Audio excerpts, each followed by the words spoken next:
So yeah, Marvel did a thing. I told y'all Marvel did a thing. You know, Marvel bought the rights to the Alien versus Predator universe. You know, the Zenomorphs and the Yaja. If you're confused on who that is, the Yaja are the Predator creatures. You know, big 7 foot, 8 foot tall, praying mantis mouth, ugly mother. And then the Xenomorphs are the big, ugly. They both big and ugly, but the Xenomorphs are the creatures from the Aliens. From the Alien movie. Listen, I covered Black Panther versus Predator and Wolverine versus Predator recently, but this one is Avengers versus the Aliens, and it went down. Check it out, man. This comic series started out, man. You have some characters from the Shi'ar Empire. The Shi'ar, you know who the Shi'ar are. Those are the characters who, they look kind of like humans, but they're crows, kind of like humans and birds. They're avian, alien-like race. They pretty much humans, but Charles Xavier falls in love with the queen, and he has a whole baby. It's a whole little thing. They the aliens who Xavier kept, they kept invading. Don't nobody clip that. They kept invading Charles' mind, though. You know, and he fell in love with his twin flame.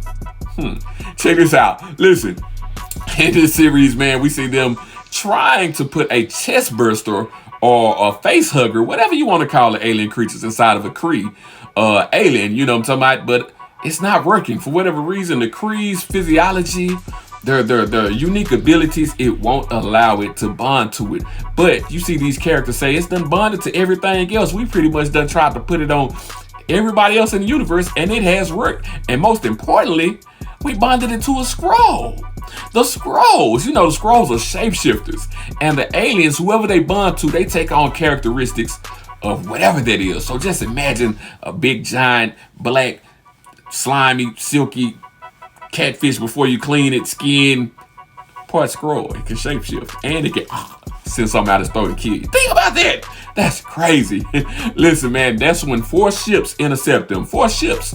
4 ships. And guess who the ships are? It's the intergalactic empire of Wakanda. Yes, we're in that universe, man, where T'Challa has an intergalactic empire, man. This is a little bit in the future.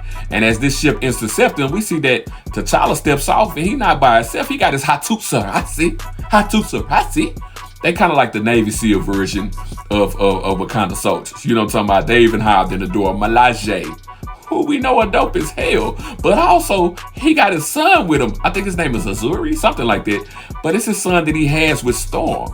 So this is a Black Panther with electrical powers, you know what I'm talking about? And right when he does this, 3 Xenomorphs pop up and he tells him, son, handle my lightweights.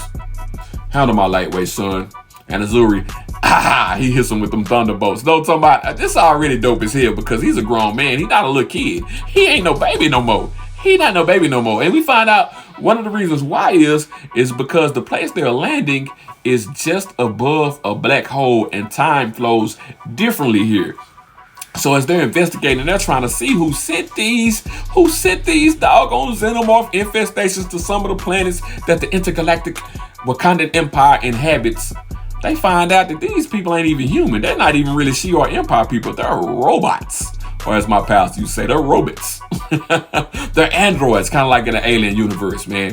And they also, while they're paying attention to what's going on, they see that they have sent infestations to several planets across the universe. This is a universe-threatening event. You know, Marvel is big on this. I don't know how they survive all this. It got to be a lot of PTSD going on in the Marvel universe because there's always some universe-threatening event happening, some cataclysm on the way. But they also find out that 4, not 1, not 2, not 3, but 4 queen eggs were sent to the planet of Earth. Listen, and I just said they sitting on top of a black hole, so time flows differently. So an hour here, a day here, a week here might be years outside of where they're at. So they don't even have time to send warning. And they immediately set off to Earth. And when we find out, man, Earth has been overran. Everybody done got took down. And when I say everybody got took down. The Inhumans. Nobody could warn them. They got a whole shield. If they could have put it up, they could have lasted a little longer. They get took down. The Atlanteans, they underwater. They can't hear the screams. They don't know what's going on above the surface. You know Namor really don't halfway give a damn. They get took out. The Wakandans last a little bit longer than most people, but they don't make it either.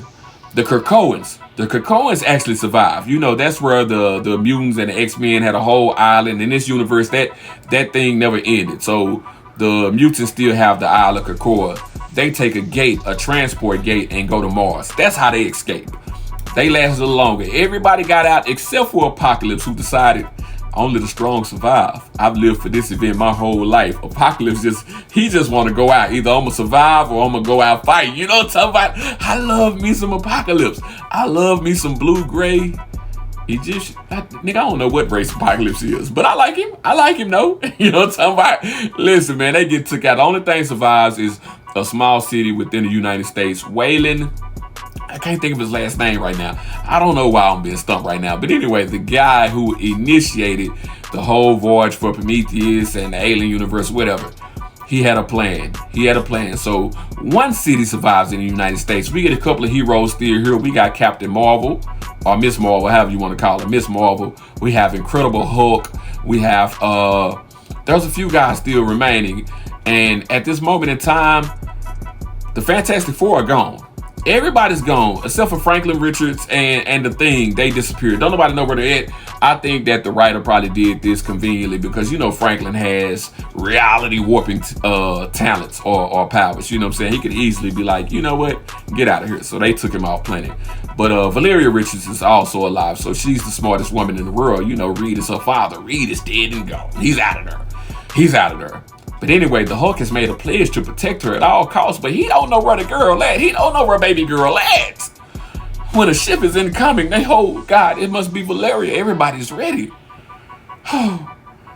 The Hulk goes to intercept her, and he finds out that she came back and she has an egg with her because she has a plan to stop the Zenomorphs. She has a plan to stop the Zenomorphs. That's when one bursts out and attacks the Hulk. It attacks the Hulk. Now think about this. Picture this. A half Xenomorph, half Hulk. Think about that. Nobody wants to see that. But then again, if it can't do nothing with the Kree, I don't think it can do nothing with the Hulk. It really don't matter because Miles Morales jumps in. Yes, Miles Morales, their version of Spider-Man is still alive. The other Spider-Man gone. But Miles is still alive. Miles jumped in to intercept. That's when it hugs Miles Morales' face, dog. Just when you get a little happy, we still got a Spider-Man. He gets took out by a chest burster. Listen, but we also find out something else, though. Miles Morales has the Venom suit on. And a chest burster didn't do nothing but lodge onto the Venom suit. And we find out that one parasite is actually a little bit stronger than the other. Yeah, the Venom suit take over the chest burster.